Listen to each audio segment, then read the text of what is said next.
हमने last time आपको ये बताया था कि जावास्क्रिप्ट में इंटरैक्टिविटी क्या होती है। ये सारी इंटरैक्टिविटी है। आपने किसी पे क्लिक किया, ये एक बॉक्स शो हो गया, वापस क्लिक किया, ये क्लोज़ हो गया, इस पे क्लिक किया, ये शो हो गया, वापस क्लिक किया, क्लोज़ हो गया, ये पॉपअप या ड्रॉप डाउन ओपन हो गया। ये सारे काम किससे होते हैं बेसिकली? जावास्क्रिप्ट से होते हैं। तो जावास्क्रिप्ट का तारुफ तो मैं काफ़ी डिटेल से बता चुका हूँ आपको। आज हमने ये यहाँ से स्टार्ट करना है where we left off in the last class. Last class में मैंने कहा था जी कि अगर आप यहाँ पे क्लिक करते हैं ऑन क्लिक और उसके बाद आपने ये राइट साइड पे अलर्ट लिखा है, तो आप जिस भी एलिमेंट के साथ ये करते हैं, तो वो जो है वो नॉर्मली इस तरह से हमें रिस्पॉन्ड करता है विद द अलर्ट बॉक्स। अब मैंने ये कहा था कि ये ऑन क्लिक क्या है और ये अलर्ट क्या है, ये आज हमने कवर करना है, इसको डिस्क्लोज़ करना है। लेकिन उससे पहले मुझे एक लाइन बता दें जो मैंने आपको कहा था तस्बीह पे लोड लेनी है वो लाइन। वो लाइन क्या थी? क्या इवेंट ड्रिवन लैंग्वेज? ये तो आधी लाइन है, पूरी लाइन क्या थी? JavaScript is an event driven language. ये बात समझ आ गई? इसका मतलब है जो 2 लोगों ने तस्वीर पकड़ी थी उनको पता है। अब इसमें 2 चीज़ें हैं, एक इवेंट है और यानी इवेंट ड्रिवन वर्ड को ब्रेक करें तो उसका पहला लफ्ज़ इवेंट है। इवेंट क्या होता है बेसिकली? वो भी आप बता दें शाबाश। कोई भी फंक्शन नहीं, कोई भी एक्शन जो हम परफॉर्म करते हैं, उसे हम क्या कहते हैं? इवेंट। तो जब वो इवेंट अकर होता है, तो हम उसको टेक्निकली बोल देते हैं इवेंट फायर हो गया है या इवेंट ट्रिगर हो गया है। पिस्तौल का ट्रिगर दबाएं तो फायर ही होता है ना। यानी जब इवेंट अकर हो जाए, इवेंट रोनुमा हो जाए, कौन सा इवेंट? क्लिक हो जाए तो हम क्या कहेंगे? क्लिक का इवेंट ट्रिगर हुआ है। क्या हुआ है? क्लिक का इवेंट ट्रिगर हुआ है, यानी क्लिक का इवेंट फायर हो गया है। समझ आई बात? अब ये पूरी जावास्क्रिप्ट जो है, ये बेसिकली बेस करती है इवेंट्स के ऊपर। किसके ऊपर बेस करती है? यानी जब भी कोई इवेंट परफॉर्म होगा, तो आप उसके अगेंस्ट को क्या करेंगे? एक्शन परफॉर्म करेंगे। जैसे मैंने कहा जी क्लिक हुआ, आपने उसके अगेंस्ट एक मैसेज शो कर दिया। डबल क्लिक हुआ, उसके अगेंस्ट कोई और काम कर दिया। तो ये सारे काम इसी तरह चलेंगे जावास्क्रिप्ट, ठीक है? अब जावास्क्रिप्ट लिखते कहाँ पे हैं? मैंने 3 जगह बताई थी। जिस तरह सीएसएस लिखते हैं, इनलाइन यानी जो टैग आपने लिखा है उसी टैग के अंदर उसी लाइन में आप कोई भी इवेंट अच्छा 2 बातें उससे पहले। ये तो हो चुका है ना जावास्क्रिप्ट 3 जगहों में लिखते हैं। इनलाइन लिखते हैं, इंटरनल यानी हेड के टैग में, स्क्रिप्ट के टैग के अंदर लिखते हैं और तीसरी जगह अलग सेपरेट एक जेएस की या जावास्क्रिप्ट की फाइल बनाते हैं। ये तीनों तरीके हमने अभी तक नहीं पढ़े, अभी तक हमने सिर्फ ये जो लाइन लिखी है ना हमने यही पढ़ी है। इस लाइन को समझने के लिए ना ये क्या है, ऑन क्लिक क्या है और अलर्ट क्या है, तो ये जरा गौर से सुनिएगा। मैंने कहा जी क्लिक एक इवेंट है, डबल क्लिक इवेंट है, तो जावास्क्रिप्ट तो इवेंट से भरा पड़ा है। जावास्क्रिप्ट में सब कुछ समझने क्या है, एक इवेंट है। तो जब कोई इवेंट अकर होता है, तो उस इवेंट के अकर होने पर कोई एक्शन परफॉर्म होता है। पिस्तौल का ट्रिगर जब प्रेस होता है, तो ट्रिगर प्रेस होने पे गोली निकलती है ना। तो इसका मतलब ये हुआ कि वो जो पिस्टल में गोली पड़ी है, उसका ट्रिगर के साथ कोई ताल्लुक है कि वो कॉन्स्टेंटली गोली लिसनिंग पोजीशन में है कि जो ही ट्रिगर प्रेस होगा मैंने जंप करके क्या निकल करना है, बाहर निकल जाना है। तो इसका मतलब ये हुआ कि जब भी वेब पेज पर कोई इवेंट अकर होता है, तो हर इवेंट के लिए जावास्क्रिप्ट में एक इवेंट लिसनर या इवेंट हैंडलर मौजूद होता है। क्या मौजूद होता है? इवेंट लिसनर या इवेंट हैंडलर। लिसन का मतलब होता है सुनना और लिसनर का मतलब होता है सुनने वाला। तो इवेंट लिसनर का मतलब क्या हुआ? कोई ऐसी चीज होती है जो हर वक्त क्या करती है? इवेंट को लिसन कर रही होती है।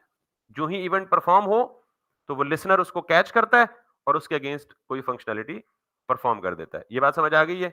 तो इसका मतलब ये हुआ कि क्लिक क्या था? इवेंट था। तो इस क्लिक के पीछे ऑन लगा दें तो ये क्या बन जाएगा? ऑन क्लिक जो है ये इवेंट लिसनर है या इवेंट हैंडलर है। समझ आई बात? कि ये इंतजार कर रहा है कि मैंने कब ट्रिगर होना है, मैंने कब फायर होना है, या जब कोई इवेंट मैं सुनूंगा तब मैं कोई फंक्शनैलिटी परफॉर्म करूंगा। तो जावास्क्रिप्ट में जितने इवेंट्स हैं, उन सब इवेंट्स को लिसन करने के लिए उनके लिसनर भी पहले से मौजूद है। जैसे क्लिक है, क्लिक इवेंट है ना, तो इसका इवेंट लिसनर कौन है? On click. डबल क्लिक है, डबल क्लिक इवेंट है, तो उसका लिसनर कौन है? On DBL click. समझ आ रही है बात? तो ये अब अगर यहां मैं वापस जाऊं और आपको दिखा सकूं, मैं सिर्फ ऑन लिखता हूं, तो आप देख सकते हैं ये सारे के सारे, यानी इन सब से पीछे ऑन हटा दें तो वो क्या हो जाएंगे? इवेंट्स हो जाएंगे। ऑन लगा दें तो वो क्या हो जाएंगे? Event listener. समझ आ गई ये बात? तो on abort, on blur, on can play through, on change, on context menu, on double ये DBL click, on drag end, on drag enter, on drag leave, on drag over और the list goes on. ये सारे के सारे क्या है? Event listeners हैं। आपको ये सारे याद करने की जरूरत नहीं है, आपको सिर्फ इनकी फंक्शनैलिटी पता होनी चाहिए। लिखे हुए तो आपके सामने है। आप ओ एंड ऑन लिखेंगे तो सारे सजेशन में आ जाएंगे। तो हम किसी एक की फंक्शनैलिटी समझते हैं जरा। तो पहले बात सुन लें कि अगर आपको किसी भी एलिमेंट पर कोई इवेंट लिसन करना है, तो आप उस इवेंट लिसनर को उस एलिमेंट के साथ एसोसिएट कर देते हैं। आई रिपीट, ये सदर बैंक रोड पे ना 6 गली हैं। हर गली में अपना-अपना चौकीदार है। ठीक? चौकीदार का क्या काम है? वो हमेशा अटेंटिव रहता है और वो किसी भी अनहोनी को लिसन करने के मोड में रहता है। कि यदि कोई भी मैलिशियस या सस्पिशियस एक्टिविटी हो, तो मैं क्या कर दूं? कोई एक्शन परफॉर्म कर दूं। तो वो किस मोड में है? लिसनिंग मोड में रहता है ना। चौकीदार जितने भी हैं हर गली के। अब मुझे ये बताएं कि हर चौकीदार को एक एक गली असाइन कर दी गई है। ठीक? अगर यहां से थोड़ा सा एक्सटेंड हो तो आगे 6 गलियों में और चौकीदार रखना हो तो हर गली में एक एक चौकीदार क्या करेंगे? आप एसोसिएट कर देंगे। कहने का मतलब ये है कि एक है इवेंट लिसनर, चौकीदार किसके मद में वो क्या है? इवेंट लिसनर है। और गली क्या है? वो एलिमेंट है। तो आपने एक इवेंट लिसनर को एक एलिमेंट के साथ एसोसिएट कर दिया। अब जरा आप अंदाजा करें, ये H1 क्या था? एक HTML का एलिमेंट था। मैंने इस एलिमेंट पर एक लिसनर बिठा दिया कि जब भी H1 पर कोई भी, यानी कोई भी नहीं, क्लिक का इवेंट लिसन करो तो ये फायर कर दो। तो राइट साइड पे क्या है? बेसिकली ये फंक्शन चलता है। ये फंक्शन क्या होता है इसमें भी हम डिटेल में थोड़ा सा आगे चल के जाएंगे, लेकिन सिंपली इतना काम है कि किसी भी इवेंट के साथ, किसी भी HTML के एलिमेंट के साथ कोई भी इवेंट लिसनर अटैच किया जा सकता है। समझ आई बात या नहीं समझ आई? तो अब हम ये काम करेंगे। मिसाल के तौर पे अगर मैं यहां नीचे आके मैं एक बटन बनाता हूं और मैं कहता हूं जी बटन को कुछ भी नाम दे दो, टेस्ट। अब जरा देखें कि इस पे इवेंट तो हो रहा है, इवेंट अकर हो रहा है ना, लेकिन इस इवेंट के अगेंस्ट कोई एक्शन परफॉर्म क्यों? इसके साथ कोई इवेंट लिसनर एसोसिएट नहीं किया, इधर चौकीदार ही नहीं बिठाया। समझ आई बात? तो अगर मैं ये चाहता हूं कि इसके क्लिक इवेंट को लिसन किया जाए तो क्या करूंगा? इस टैग में आके ऑन क्लिक और इस पे कह दूंगा जी alert button was clicked. Now if I save it, go back. अब मैं क्लिक करूंगा तो फौरन क्या हो जाएगा? अब इवेंट लिसन भी हुआ, लिसन होने के बाद कोई एक्शन भी परफॉर्म हुआ। रीजन कि मैंने इस बटन के साथ एक इवेंट लिसनर को एसोसिएट कर दिया। ये इवेंट लिसनर हमेशा किसको लिसन करेगा? क्लिक को लिसन करेगा। अच्छा, अब सवाल यह है कि क्या एक गली में 2 चौकीदार रखे जा सकते हैं? रखे जा सकते हैं ना, तो इसका मतलब है एक एलिमेंट के साथ 2 इवेंट लिसनर अटैच किए जा सकते हैं? तो बिल्कुल किए जा सकते हैं। ठीक होगी बात? चले, ये परफेक्ट हो गया। अब सवाल ये है कि मिसाल के तौर पे मैं यहां पे इनको हटा देता हूं और ये अब इन दोनों के साथ कोई लिसनर नहीं है तो जो मर्जी इवेंट परफॉर्म करते रहें, वो लिसन नहीं करेंगे इसको, ठीक है? अब जरा हम छोटी सी जावास्क्रिप्ट की बेसिक, अभी तक वो मैंने इवेंट लिसनर इधर ही लिखे थे एचटीएमएल के अंदर। मैंने कहा जिस तरह हमने सीएसएस अलग की थी ना, हम जावास्क्रिप्ट भी क्या करेंगे? अलग फाइल में लिखेंगे। तो हम जावास्क्रिप्ट के लिए एसेट्स में जाते हैं, जेएस का फोल्डर हमने पहले से बना लिया था और इसके अंदर एक फाइल बनाएंगे जिसको आप कोई भी नाम दे सकते हैं। मैं देता हूं app.js, कोई भी नाम दे दें आप। अब जब मैंने app.js दी, हमेशा जिस तरह स्टाइलिंग की फाइल के लिए आपने .css एक्सटेंशन देनी होती है, एचटीएमएल की फाइल के लिए .html एक्सटेंशन देनी होती है, जावास्क्रिप्ट की फाइल के लिए आप क्या देंगे? हमेशा फाइल का कोई भी नेम, लेकिन उसके एंड पे जो एक्सटेंशन है वो क्या देंगे? .js। और ये हमेशा हम कहां बनाएंगे? जावास्क्रिप्ट के फोल्डर के अंदर। अब आप इसमें लिखें जी अलर्ट और वही अलर्ट जो हम उधर लिखते थे। तो मैंने कहा जी सिंपली इसको कह दो हेलो और अब आप पेज रिफ्रेश करें क्लिक करें, जहां मर्जी करें, कुछ भी करें, कुछ भी नहीं होगा। वजह? लिंक नहीं की हुई। जावास्क्रिप्ट की फाइल अलग बनाई है ना, और एचटीएमएल की फाइल अलग है। तो इन दोनों का आपस में कोई ताल्लुक अभी तक नहीं बनाया। अगर मैं यहां से ये स्टाइल शीट हटा दूं तो क्या कोई स्टाइल अप्लाई होगा? बिल्कुल ऐसे ही ना, स्टाइल भी अप्लाई नहीं होगा, क्योंकि स्टाइल कैसे अप्लाई होता है जब ये दोनों आपस में लिंक होती हैं। तो जावास्क्रिप्ट की फाइल को एचटीएमएल की फाइल में लिंक करने का क्या तरीका है और इसे कहां लिंक करते हैं? आप जावास्क्रिप्ट की फाइल को भी हेडर में लिंक कर सकते हैं। जावास्क्रिप्ट की फाइल को लिंक करने का तरीका यह है कि आप स्क्रिप्ट टैग इस्तेमाल करते हैं। Script opening and closing tag, और इसमें साथ क्या देते हैं? एसआरसी। जैसे लिंक है और लिंक के साथ href देते हैं, तो जावास्क्रिप्ट को ऐड करने के लिए आप एसआरसी देते हैं, और इस एसआरसी में आप उसी तरह पाथ देते हैं कि एसेट्स के अंदर जाओ, उसके अंदर जेएस का फोल्डर है उसमें जाओ, और उसके अंदर app.js नाम की फाइल है। लिंक हो गई। अब जब ये लिंक हो गई और मैं पेज को रिफ्रेश करूंगा, उप्स, समथिंग स्ट्रेंज हैपेंड। अब मैंने क्या कोई इवेंट परफॉर्म किया है? कोई इवेंट, कोई लिसनर भी नहीं है, कोई इवेंट भी नहीं है। ठीक होगी बात? तो इसका मतलब है ये दूसरा वे है जावास्क्रिप्ट को रन करने का। एक तो ये है कि जावास्क्रिप्ट इवेंट ड्रिवन लैंग्वेज है कि वो जो काम भी आप करना चाहें, आप उस काम को किसी इवेंट के साथ मशरूत कर सकते हैं। और दूसरा ये है कि अगर आप कोई इवेंट शीवेंट नहीं लिखते, कोई शर्त या मशरूत नहीं रखते, तो जावास्क्रिप्ट की फाइल में जो कुछ लिखा पड़ा होगा, अगर वो एचटीएमएल के फाइल में शामिल होगी, लिंक हुई भी होगी, तो वो कोड क्या हो जाएगा? ऑटोमेटिकली एग्जीक्यूट हो जाएगा। और कौन से इवेंट पे एग्जीक्यूट होगा? अभी इवेंट हुआ है, आपको नहीं पता। रीलोड पे। ये इवेंट नहीं है, ये इवेंट ही था ना भाई। Window reload, got it. अब आपके दो, एक प्रॉब्लम यहां नोट कर रहे हैं कि जब ये अलर्ट है तो ये पेज क्या हो चुका है? ब्लॉक हो चुका है। पेज के ऊपर जो कुछ भी था वो तब तक डिस्प्ले नहीं होगा जब तक ये अलर्ट उसकी जान नहीं छोड़ेगा। समझ आई ये बात या नहीं समझ आई? आ गई है। तो अगर अच्छा, नॉर्मली ये जो स्क्रिप्ट की फाइल है ना, ये आप हेडर में रखते हैं। सॉरी, नॉर्मली ये हेडर में नहीं रखते, हेडर में रख सकते हैं, लेकिन याद रखिएगा सीएसएस की सारी फाइल हेडर में रखेंगे, लेकिन स्क्रिप्ट की फाइल हमेशा आप बिल्कुल एंड पे, just before the body tag, ये यहां पे रखते हैं नॉर्मली। नहीं, अभी सिक्योरिटी बहुत दूर की बात है भाईजान। नहीं नहीं नहीं, उसका इससे कोई ताल्लुक नहीं। हम अभी बिल्कुल बेसिक पे हैं, बिल्कुल बेसिक पे हैं। बच्चों वाला काम नहीं कर रहे, वो कर रहे हैं। तो अभी हम सिक्योरिटी सिक्योरिटी कोई भी नहीं। ये समझ आ गई बात? अब सवाल ये है कि ये अलर्ट क्या है? तो ये अलर्ट बेसिकली इसको कहते हैं, ये है एक फंक्शन कॉल है। ये क्या है? फंक्शन। तो आपको तब समझ आएगा जब हम डिटेल के साथ फंक्शन पढ़ेंगे। पूरा एक टॉपिक है फंक्शन क्या होता है, फिर बिल्ट इन फंक्शन क्या होते हैं, यूजर डिफाइंड फंक्शन क्या होते हैं। लेकिन कोई भी चीज यानी कोई वर्ड लिखा और उसके फौरन बाद ये ओपनिंग एंड क्लोजिंग पैरेंथेसिस आए, तो आप समझ जाएंगे ये फंक्शन कॉल है। ये क्या है? फंक्शन कॉल है।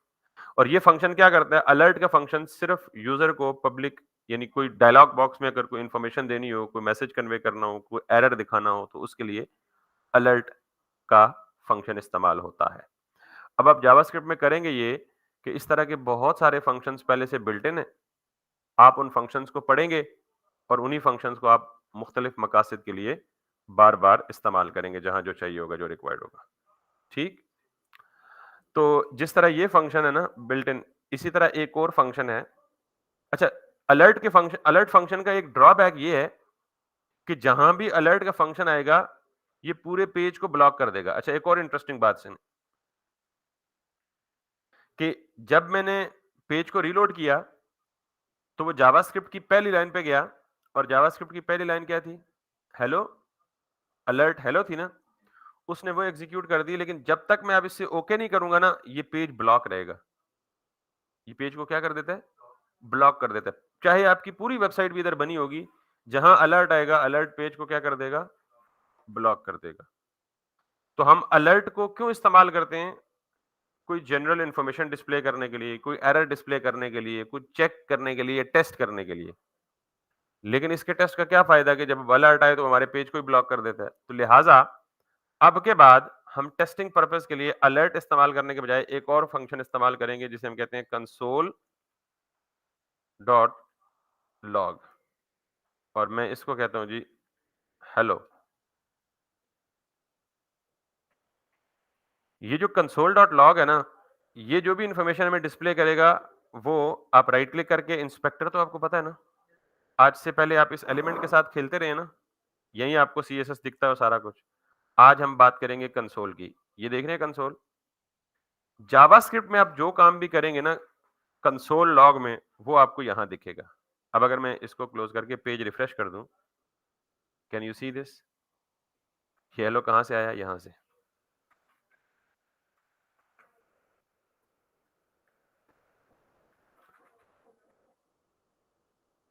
ठीक? तो टेस्टिंग पर्पज़ के लिए जावास्क्रिप्ट में जब भी हम किसी वेरिएबल्स के साथ काम करेंगे, स्ट्रिंग्स के साथ काम करेंगे, फंक्शंस के साथ काम करेंगे, तो हम जिस तरह एलिमेंट को इंस्पेक्ट करके सीएसएस की इंस्पेक्शन करते थे, उसी तरह जावास्क्रिप्ट को डिबग करना हो या उसकी आउटपुट या इनपुट देखना हो तो आप यहाँ पे देखेंगे। ठीक? तो ये 2 फंक्शंस आपको समझ आ गए। अच्छा, अब मैं ये जेएस की फाइल में जावास्क्रिप्ट लिख सकता हूँ, तो मैं ज़रा थोड़ा-सा ना आपको जावास्क्रिप्ट की बेसिक्स समझाता हूँ। टेस्ट एलिमेंट इंस्पेक्ट का क्या काम था? कि वहाँ आप किसी पर्टिकुलर एलिमेंट को इंस्पेक्ट करके उसकी सीएसएस की स्टाइल्स या प्रॉपर्टीज चेंज करके टेस्ट करते थे, देखते थे is this okay, everything looks good और नॉट। यही काम जब आपने जावास्क्रिप्ट में आपकी गलतियां भी होंगी, जब ज्यादा कोड लिखेंगे आपके एरर्स भी आएंगे, फिर आप कुछ चीज डिस्प्ले करके चेक कराना चाहेंगे, चेक करना चाहेंगे कि यार एवरीथिंग इज ओके और नॉट। मिसाल देता हूँ मैं आपको, मैंने यहाँ ये गलती कर दी, आपको कैसे पता चलेगा कि क्या गलती है? अभी तो मैंने खुद रिमूव किया ना। फॉर एग्जाम्पल आप अनजाने में इस तरह की कोई गलती कर दें, ठीक? तो अब आप जाके यहाँ पे कंसोल ओपन करेंगे ना तो वो गलती आपको यहाँ बताएगा। वो कह रहा है अनकॉट सिंटैक्स एरर, इनवैलिड और unexpected token at app.js line number 1 column number 13। समझ आ गई? ये पर्पस है कंसोल का कि आपकी टेस्टिंग और डीबगिंग। ये तो मैंने जानबूझ के एरर क्रिएट किया ना। सम टाइम आप जब कोड लिख रहे होते हैं ना काफ़ी ज़्यादा, जब जावास्क्रिप्ट में बहुत ज़्यादा हो जाएगा, तो हमें बहुत सारे इस किस्म के एरर्स आएँगे। उन एरर्स की इन्फॉर्मेशन हमें कहाँ मिलेगी? कंसोल पे। ठीक है? चलें। तो इसीलिए ये सबसे पहले बताया आपको कि यार ये कंसोल भी होता है कुछ। अगर आप इसे वापस एरर खत्म करेंगे, रिफ्रेश करेंगे, वो एरर चला गया और हमारा जो नॉर्मल।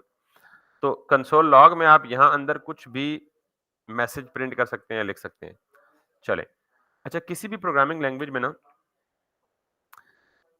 लैंग्वेज इज़ समथिंग जो कि डायनामिक या इंटरैक्टिविटी ऐड करती है आपके पेज पे, और उस इंटरैक्टिविटी के लिए आप नॉर्मली काम करते हो डेटा के साथ, कैलकुलेशंस के साथ। फंक्शन के यानी आप एक्सप्रेशंस को कैलकुलेट करते हो, थोड़ी बहुत मैथ्स इन्वॉल्व होती है। तो उसके लिए आपको बेसिकली किसी भी प्रोग्रामिंग नॉलेज का अंदाज़ा होना ज़रूरी है। आप में से किसी को पहले कोई प्रोग्रामिंग नॉलेज है? किसी भी कोई भी प्रोग्रामिंग लैंग्वेज, सी है, सी प्लस प्लस है, कंप्यूटर की, कोई भी? थोड़ी बहुत है? ठीक है। और किसी को? आपको भी नहीं है? बिल्कुल नहीं है? ओके। फिर बहुत मसला होने वाला है हमें। कोशिश करते हैं। लेकिन आपने स इन टच रहे तो मैं बिल्कुल बेसिक से पढ़ाऊँगा, आपको समझ आ जाएगा। लेकिन थोड़ा-सा आपको ज़्यादा मेहनत करनी पड़ेगी इधर, ठीक है? मैंने कहा जी कि मैं लिखता हूँ कंसोल डॉट लॉग। मैं कुछ और करने लगा था, लेकिन अब ज़रूरत इस चीज़ की है कि अगर आपने कुछ भी नहीं किया तो फिर आपको ये समझाना ज़रूरी बनता है।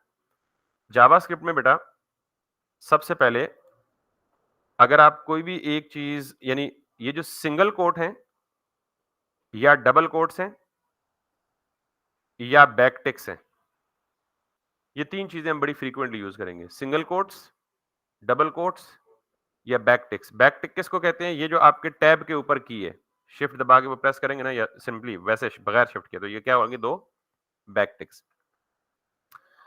कुछ वोकैब्युलरी मैं बताऊँगा, जैसे आप अंग्रेज़ी लैंग्वेज या कोई भी लैंग्वेज सीखते हैं तो आपको पहले वोकैब्युलरी का पता होना चाहिए, तब भी आप वो लैंग्वेज सीखने के या बोलने के काबिल होते हैं, तो वो आपने याद रखनी है। ये ज़रूरी नहीं है कि मैं कोई बहुत बड़ी लैंग्वेज सिखाने लगूँ, 10 से 15 वर्ड्स सिखाऊँगा बस आपको। जावास्क्रिप्ट आपको आ जाएगी। जैसे आपको कहा था एचटीएमएल के टैग्स हमने 10 से 15 वर्ड। तो कुछ भी लिखा हो, लेट्स सपोज फॉर एग्जांपल मैंने अपना नाम लिखा है, अगर ये नाम सिंगल कोट में हो या डबल कोट में हो या बैकटिक में हो, तो इसे हम कहेंगे ये स्ट्रिंग है। क्या है ये? स्ट्रिंग है। अच्छा, मैं अगर आपको कहूं कि सिर्फ ये ए लिखा हुआ है, तो इसको क्या बोलेंगे? आपको क्या है ये? एक अल्फाबेट ना? एक अल्फाबेट है ना? एक अल्फाबेट है ना जी? हाँ जी। शर्माण दी केड़ी लोड़ है? ये क्या है? नंबर है। Got it? जावास्क्रिप्ट की जुबान में हम इनको कहेंगे ये कैरेक्टर है। यानी ए एक क्या है? कैरेक्टर है। एंड इवन 4 क्या है? एक नंबर है। ठीक है? अब अगर ये सिंगल कोट में आ जाए, तो इसे हम बोलेंगे ये कैरेक्टर कांस्टेंट है। क्या है ये? कैरेक्टर कांस्टेंट है। ठीक है? अगर सिंगल कोट में 2 या 2 से ज्यादा कैरेक्टर्स आ जाएं, तो इसे हम कहते हैं group of characters combined to make a string. यानी एक या एक से ज्यादा कैरेक्टर्स आपको डबल कोट, सिंगल कोट या बैकटिक में मिले, तो उसे आप क्या बोलेंगे? वो क्या है? स्ट्रिंग है। समझ आ गई बात? इवन ये 4 क्या है? नंबर है ना? अगर मैं इसको सिंगल कोट में डाल दूं, तो ये क्या बन गया?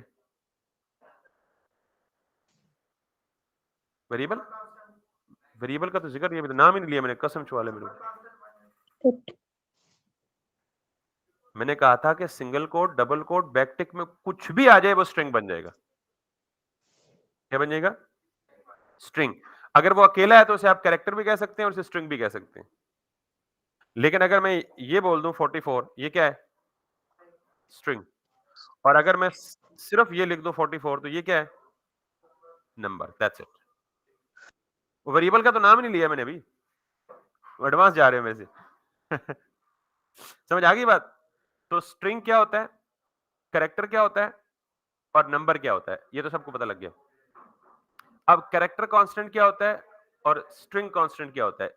अभी ये डबल कोट में जो स्ट्रिंग लिखते हैं ना आप, इसी को बाजू का आप स्ट्रिंग बोलते हैं, बाजू का स्ट्रिंग कांस्टेंट बोलते हैं। That's none of a great business. समझ आई बात? अच्छा, मैं अगर कंसोल लॉग में अभी जो मैंने लिखा था हेलो, तो इसका मतलब यह है कि मैंने कंसोल लॉग में क्या पास किया? स्ट्रिंग। कैरेक्टर कांस्टेंट है, उसी को स्ट्रिंग कांस्टेंट भी बोल सकते हैं। आप कैरेक्टर और स्ट्रिंग को एक ही कैटेगरी में रखें बस। चाहे सिंगल कोट, डबल कोट या बैकटिक में एक कैरेक्टर भी लिखा होगा ना, वो सिंगल, डबल या बैकटिक में है, वो स्ट्रिंग है बस। ठीक? एक और बात आखिरी, सॉरी। अगर मैंने ये लिखा ना हेलो, तो ये हेलो क्या है? Basically string. अगली बात है कि आपको ये पता होना चाहिए कि स्ट्रिंग की लेंथ कितनी है। इस स्ट्रिंग में जितने भी कैरेक्टर्स हैं उनको काउंट करें। 1 2 3 4 5। तो ये क्या बन गई? स्ट्रिंग की लेंथ बन गई। अब मैंने कहा जी कि मैंने कंसोल लॉग में क्या पास किया? एक स्ट्रिंग। उस स्ट्रिंग की लेंथ कितनी है? 5। लेंथ का मतलब यार वो स्ट्रिंग में जितने कैरेक्टर्स हैं गिन लो, तो वो उसकी क्या बन जाएगी? लेंथ बन जाएगी। तो ये जो कन्वेंशन या वोकैबुलरीज है ये आपको पता होनी चाहिए। मैंने क्या क्या बोला है? अच्छा, जावास्क्रिप्ट में कमेंट करने का ये तरीका है। कमेंट्स पता ना आपको क्या होते हैं? आप 2 दफा फॉरवर्ड स्लैशेस दे दें, ये कमेंट हो जाएगा। तो मैंने आपको आज क्या क्या समझाया जी? आपको समझाया जी CHARACTER कैरेक्टर क्या होता है। दूसरा मैंने आपको समझाया जी स्ट्रिंग क्या होता है। तीसरा मैंने समझाया जी, बल्कि मैंने नहीं समझाया, आपने खुद बताया, नंबर क्या होता है। और अगर नंबर भी सिंगल कोड या डबल कोड या बैकटिक पे आ जाए, तो वो स्ट्रिंग बन जाएगा, वो नंबर नहीं रहेगा फिर। ठीक होगी बात? तो कंसोल लॉग में हमने क्या पास किया? एक स्ट्रिंग। और स्ट्रिंग की लेंथ कितनी है? आखिरी चीज ये भी बताइए आपको, स्ट्रिंग लेंथ। अब अगर मैं इस कंसोल लॉग में ये पास कर दूं 56, तो ये 56 क्या है? नंबर है। और अगर मैं ये 56 को ये कर दूं, तो ये क्या बन गया? स्ट्रिंग बन गया। Make sense? यहां शक्ल पे नहीं जाना। बाज लोगों की शक्लें मासूम होती हैं, लेकिन वो मासूम नहीं होती। ये शक्ल से नंबर लग रहा है, लेकिन एक्चुअली नंबर नहीं है, क्योंकि हमने यहाँ क्या इसमें किसमें रखा हुआ है? स्ट्रिंग में रखा हुआ है। क्लियर है बात? अब सवाल ये है कि अगर मैं ये कर दूं 56 प्लस 25 ये क्या है?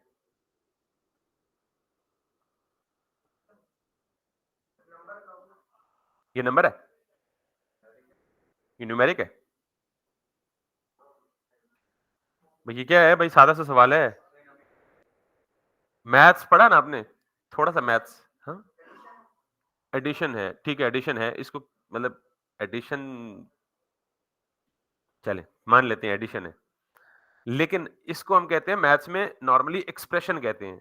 दो या दो से ज्यादा टर्म्स जो किसी ऑपरेटर से कंबाइन हो रही हो उसे हम क्या कहते हैं? एक अलजेब्रिक एक्सप्रेशन। नहीं पढ़ा आपने? प्राइमरी मैथ से पढ़ते आ रहे हैं। अलजेब्रिक एक्सप्रेशन क्या होता है भाई? दो या दो से ज्यादा वैल्यूज लिखी हो जो प्लस माइनस डिवीजन मल्टीप्लिकेशन या मॉड्यूलस ऑपरेटर से कंबाइन या ज्वाइन हो रही हो, तो उनको क्या बोलते हैं? एक्सप्रेशन बोलते हैं। ये क्या बन गया है? तो कंसोल लॉग की खूबसूरती ये है कि अगर कंसोल लॉग में आप स्ट्रिंग पास करेंगे तो वो स्ट्रिंग को एज इट इज डिस्प्ले करेगा। अगर आप उसमें नंबर पास करेंगे तो वो नंबर को एज इट इज डिस्प्ले करेगा। अगर उसमें आप कोई एक्सप्रेशन पास करेंगे तो ये उस एक्सप्रेशन को इवैल्यूएट करके उसका रिजल्ट डिस्प्ले करेगा। एक्सप्रेशन को क्या करेगा? इवैल्यूएट करके रिजल्ट डिस्प्ले करेगा। मिसाल, यानी 56 और 25 दोनों को उसने ऐड किया और आउटपुट पे क्या शो किया? समझ आ रही है बात? लेकिन अगर मैं ये कर दूं, अब क्या करेगा ये? किसी तरह, किस तरह? जैसे लिखा हुआ है एज इट इज आएगा। रीजन पहले बताया कि string is displayed as it is. अच्छा, अब मुझे जरा एक और बात बताइएगा। ये तो आपने बता दिया कि जी ये एक्सप्रेशन है और ये इवैल्यूएट होकर आंसर देता है, ठीक है? अगर मैं ये कर दूं,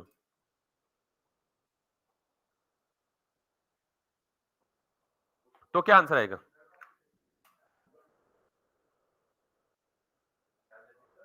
हाँ, एज इट इज आएगा।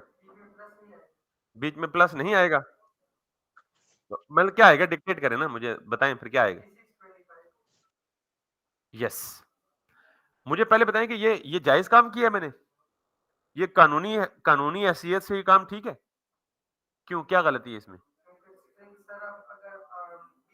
याद रखें, वेरी गुड। स्ट्रिंग्स ऐड नहीं हो सकती। मैं कहूं यासिर जमा अली, या मैं कहूं यासिर जमा यासिर, पॉसिबल ही नहीं है ना। Strings can't be added. Addition तो किस पे परफॉर्म होती है? यासिर में से यासिर निकाल दें। What does it mean? It's logically incorrect. Got it? तो ये तो मैंने लिख ही नहीं सकता। लेकिन सिर्फ प्लस ऑपरेटर जो है, ये दो स्ट्रिंग्स के दरमियान अगर होगा तो दो स्ट्रिंग्स ऐड तो हो नहीं सकती क्योंकि मैथ्स का एक्सप्रेशन तो है नहीं। तो वो दोनों स्ट्रिंग्स को आपस में क्या कर देगा? जोड़ देगा। इसको हम कहते हैं स्ट्रिंग कॉन्केटिनेशन। क्या कहते हैं? मतलब स्ट्रिंग्स जुड़ गई हैं आपस में, दैट्स इट। कॉन्केटिनेशन अगर लफ्ज मुश्किल लग रहा है तो। समझ आ गई बात? अच्छा, ये बिहेवियर्स नोट कीजिएगा। ये मैं जावास्क्रिप्ट की बेसिक्स फाउंडेशन बना रहा हूं आपकी। इन्हीं कॉन्सेप्ट्स के ऊपर मैं पूरी जावास्क्रिप्ट रखनी है। ये ना हो कि बाद में कहेंगे जी बताया नहीं आपने। तो ये टाइम नहीं ज़ाया हो रहा, ये बड़े की कॉन्सेप्ट्स हैं। तो जब दो स्ट्रिंग्स आपस में ऐड होंगी तो strings can never be added. That's why वो आपस में क्या हो जाएंगी? जुड़ जाएंगी, कॉन्कैटिनेट हो जाएंगी। लेकिन अगर इन दोनों को मैं डबल या सिंगल कोट से हटा दूंगा तो फिर ये दोनों आपस में क्या हो जाएंगे? ऐड हो जाएंगे। अब अगर एक स्ट्रिंग है और एक नंबर है तो फिर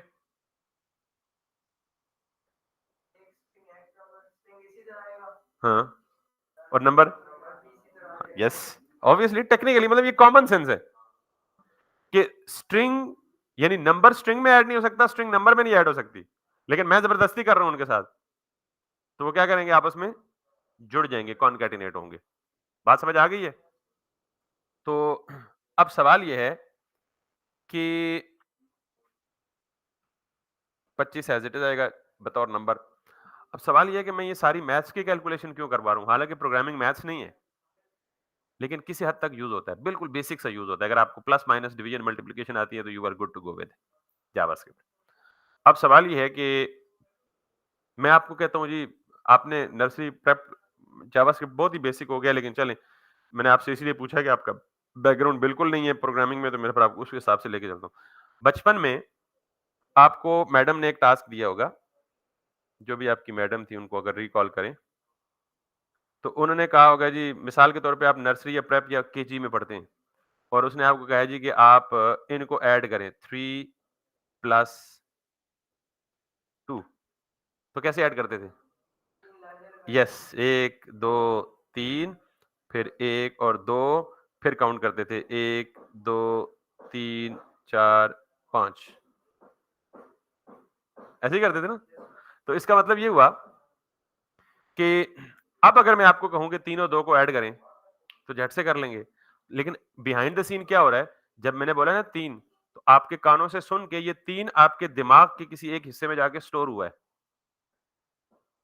क्योंकि जब मैं 3 जमा 2 बोलूँ, ठीक मैं बोलूँ 3 जमा 2 जमा 5 जमा 6 ज़रबे 7 तक़सीम 8 कर दें। हाँ, आप कर सकेंगे फौरन?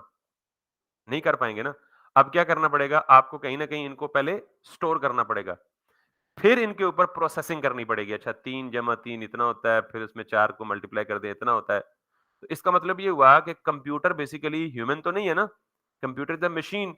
तो ह्यूमन ने इसे इस तरह डिज़ाइन किया हुआ है कि अगर आपने कंप्यूटर से कोई प्रॉब्लम सॉल्व करवाना है, तो कंप्यूटर में कॉम्प्लेक्स प्रॉब्लम या कॉम्पिटिशन जो काम भी आप करेंगे, वो पहले क्या करेगा, किसी मेमोरी के हिस्से में जाके सेव करेगा। सेव करने के बाद उसको हम बताएँगे कि आप इस पे प्रोसेसिंग करो और हमें क्या बताओ, रिज़ल्ट बता दो।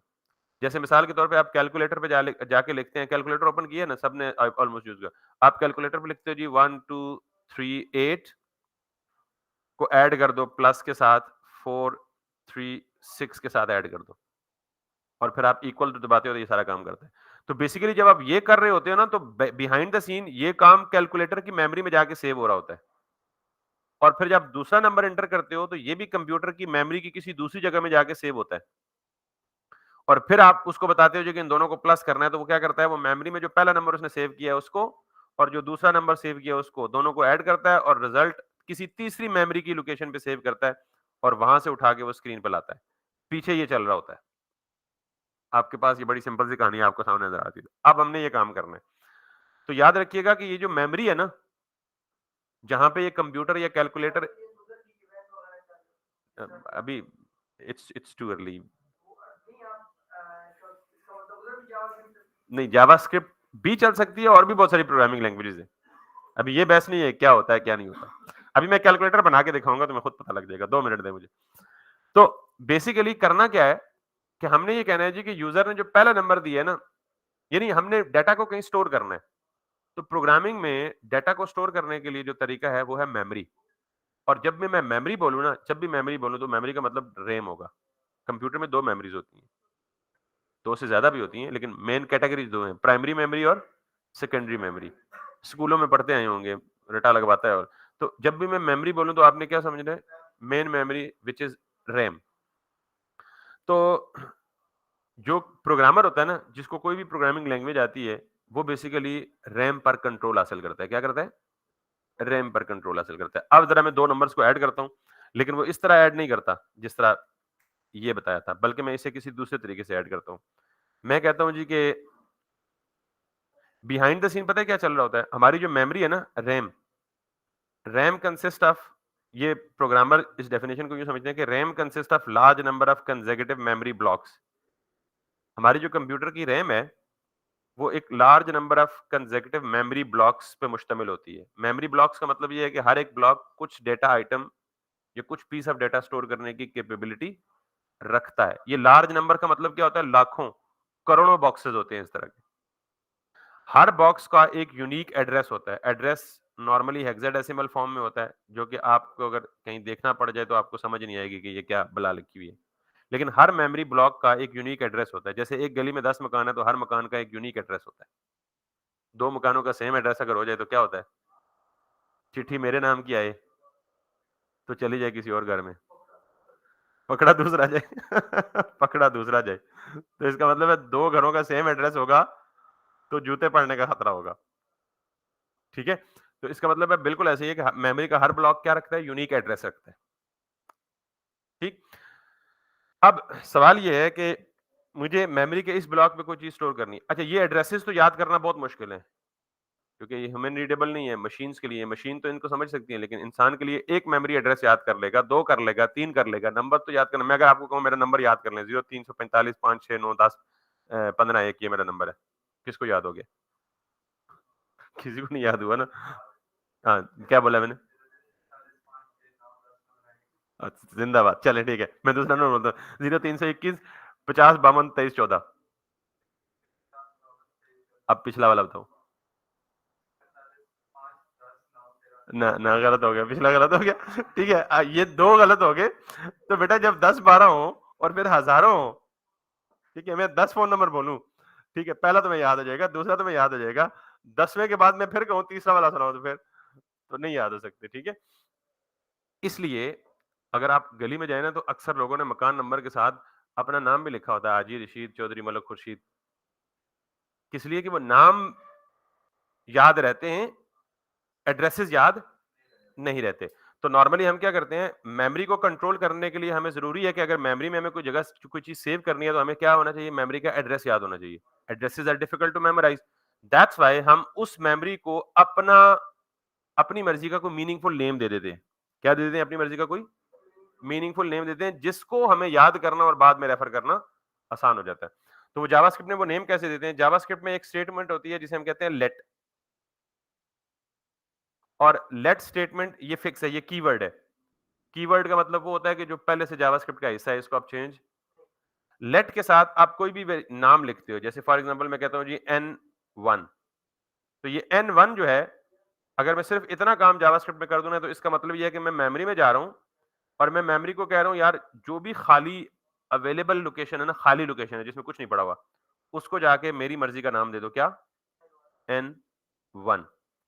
तो ये क्या होता है कि ये पूरी मेमोरी में से n1 एक मेरी लोकेशन रिजर्व हो गई है। बिल्कुल ऐसे ही जैसे ये क्लास में 12 14 कुर्सियां पड़ी हुई है ना, तो आप अंदर आते हैं, एक पे आके अपना नाम लिख के वापस काम पे चले जाते हैं और कहते हैं जी मैं नमाज पढ़ के आ रहा हूँ, मैं नाम लिख लिया, यहाँ रिजर्व्ड है, या अपना रजिस्टर कॉपी छोड़ दें, यहाँ कोई दूसरा आके ना बैठे मेरी वापसी तक। तो बिल्कुल ऐसे ही है कि आपने उसको अपना टैग या नाम दे दिया, तो नाम याद रखना आसान होता है।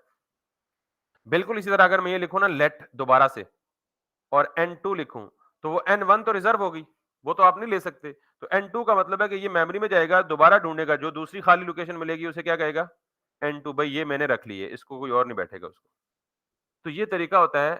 जावास्क्रिप्ट में डेटा स्टोर करने के लिए हम यूज क्या करते हैं? वेरिएबल्स यूज करते हैं। इनको क्या कहते हैं? वेरिएबल्स। अब वेरिएबल का जिक्र आया भाईजान, और आपको इससे पीछे की ये हिस्ट्री आज से पहले नहीं सुनी होगी आपने कहीं।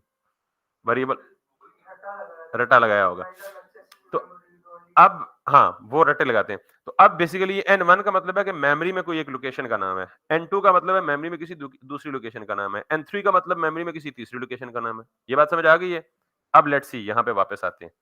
मैं यहाँ पे लिखता हूँ जी, लेट n1 इक्वल्स टू 90। अब n1 का मतलब ये था कि मैंने सिर्फ जगह रिजर्व की हुई है, उसके अंदर कुछ नहीं रखा। इक्वल्स टू दे के जो भी वैल्यू देंगे, इसका मतलब है उस 1 के अंदर मैंने वो वैल्यू भी रख दी है, वो वैल्यू स्टोर कर दी है।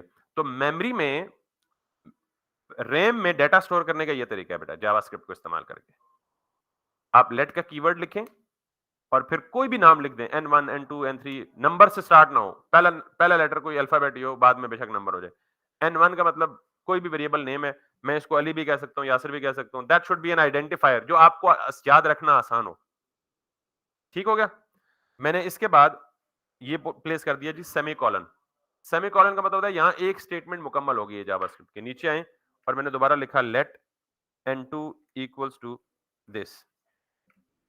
तो इसका मतलब क्या हुआ कि मैंने मेमोरी में जाके दो जगह रिजर्व की और दोनों में अलग अलग एक नंबर सेव कर दिया। कैलकुलेटर वाली कहानी नहीं बताई थी कि आपने एक नंबर एंटर किया, वो नंबर कहीं जाके क्या होगा?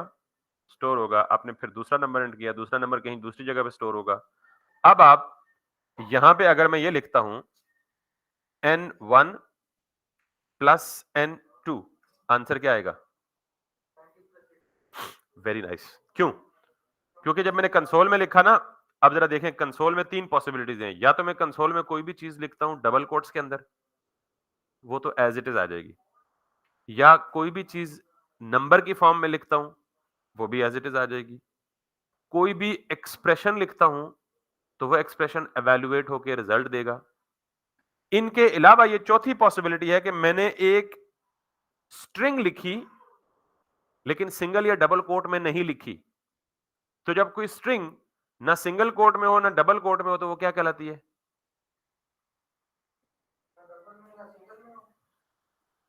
जब कोई स्ट्रिंग, मैंने कहा था ना स्ट्रिंग जब सिंगल कोट या डबल कोट में हो तो स्ट्रिंग कांस्टेंट बन जाता है ना। अब अगर ये स्ट्रिंग है, स्ट्रिंग का मतलब क्या है? Combination of more than one characters, एक या एक से ज्यादा कैरेक्टर्स मिलके स्ट्रिंग बनाते हैं ना। तो एन और वन, दो कैरेक्टर्स मिल गए ना, स्ट्रिंग बन गई। लेकिन ये सिंगल कोट में भी नहीं है, डबल कोट में भी नहीं है, बैकटिक में नहीं है, तो क्या होगा फिर? ये वेरिएबल होगा। तीन पॉसिबिलिटीज है, string constant, numeric constant number यानी कांस्टेंट, और तीसरा वेरिएबल। और वेरिएबल का मतलब क्या होता है कि वेरिएबल खुद कुछ नहीं करेगा, असल काम क्या होगा, वेरिएबल के अंदर पड़ी हुई वैल्यू। तो जो मैंने कहा n1 और n2, तो क्या ये आपस में स्ट्रिंग्स ऐड हो रही हैं? नहीं, बल्कि n1 की वैल्यू और n2 की वैल्यू। तो अब दोनों का रिजल्ट एवेलुएट होके हमें स्क्रीन पे क्या मिलेगा? दोनों का आंसर। और ये वेरिएबल्स का कॉन्सेप्ट प्रोग्रामिंग में बहुत ज्यादा यूज होता है, इसके अलावा आप आगे नहीं चल सकते। समझ आ गई बात? सॉरी, मैथ वाले हिसाब में बिल्कुल, तकरीबन थोड़ी बहुत मैथ्स यूज होगी। ये काम यूं कर लें, या एक और हल है। हल ये है कि मैं कहता हूं जी कि लेट रिजल्ट, ये रिजल्ट क्या है? मेमोरी में एक ब्लॉक का नाम, मेमोरी में एक ब्लॉक का नाम। मैं कहता हूं जी कि आप n1 और n2, अच्छा हमेशा याद रखिएगा कि जब भी किसी भी एक्सप्रेशन में इक्वल आए तो हमेशा सबसे पहले राइट साइड वाली वैल्यू एवेलुएट होगी और वो लेफ्ट साइड पे क्या होगी? असाइन होगी। क्या होगी?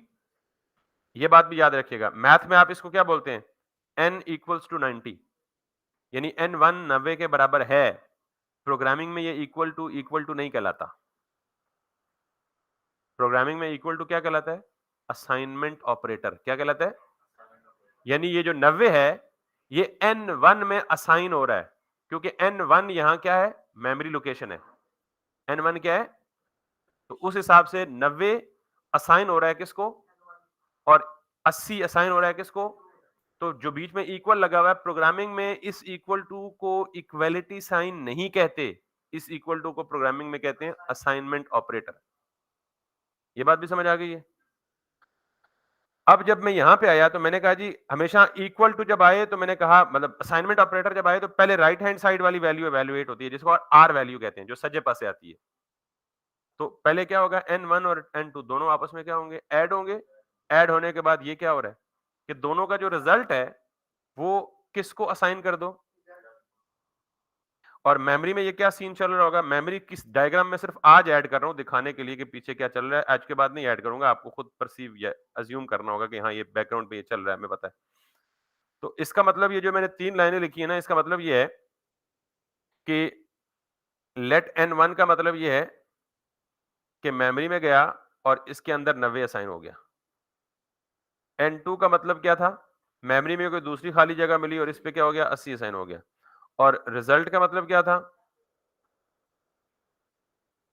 कि मेमोरी में कोई तीसरी जगह है, इनमें इन दोनों का रिजल्ट 170, यानी जब रिजल्ट में इक्वल टू ये आया तो इसने n1 ने क्या किया? ये गया n1 की वैल्यू उठा के लाया, और n2 ने क्या किया? ये गया n2 की वैल्यू उठा के लाया। दोनों को ऐड करके नई वैल्यू कहां साइन कर दी?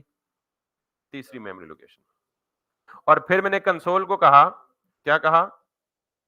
कि भाई मेमोरी में रिजल्ट पड़ा हुआ है, जाके मेमोरी में क्या पड़ा हुआ है? रिजल्ट पड़ा हुआ है, वो जाके लाओ और स्क्रीन पे डिस्प्ले कर दो। ठीक हो गई बात? जावास्क्रिप्ट की बेसिक्स बहुत इंपॉर्टेंट है, इस वीडियो को बार-बार देखें और जितनी टर्मिनोलॉजीज मैंने बताई हैं, उनको आप करके आएंगे तो आपको जावास्क्रिप्ट की इंशाल्लाह नेक्स्ट लेक्चर में बहुत अच्छी तरह से समझ आएगी। तो किसी को कोई सवाल है तो पूछ लें, अदरवाइज वी आर